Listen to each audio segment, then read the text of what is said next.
Family in Georgia says they lost more than $8,000 just 2 days after a scammer lured them to an ATM using their daughter's voice.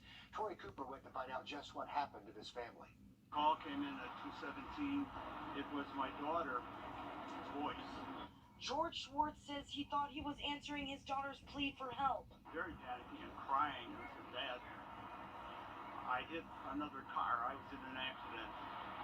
And believe me, the other car was pregnant. Shortly after, Schwartz said his daughter said she was being accused of texting and driving, that she had a broken nose and a lacerated lip, and she needed him to call the court-appointed attorney that was provided to her.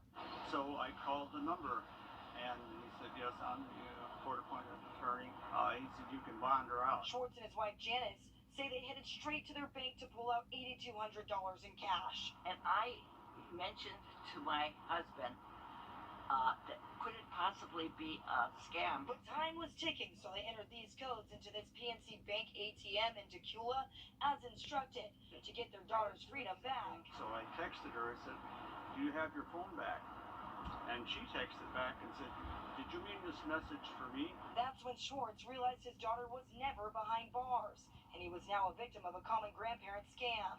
The Better Business Bureau is aware of these scams all across the country and has this advice. Check out the story with other family members. Call and see, have they been in contact with this particular loved one. Don't call the phone number provided by the caller or the caller ID.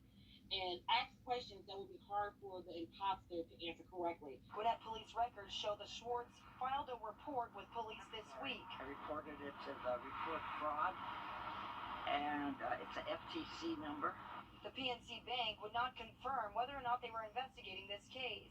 The Schwartz say even though they're now empty-handed, they're grateful they still have their daughter and a chance to help others avoid this heart-wrenching scheme. To make sure that they don't get away with this again.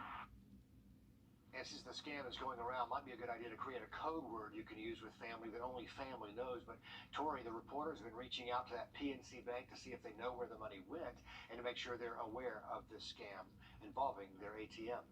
We're just a week away from the Tokyo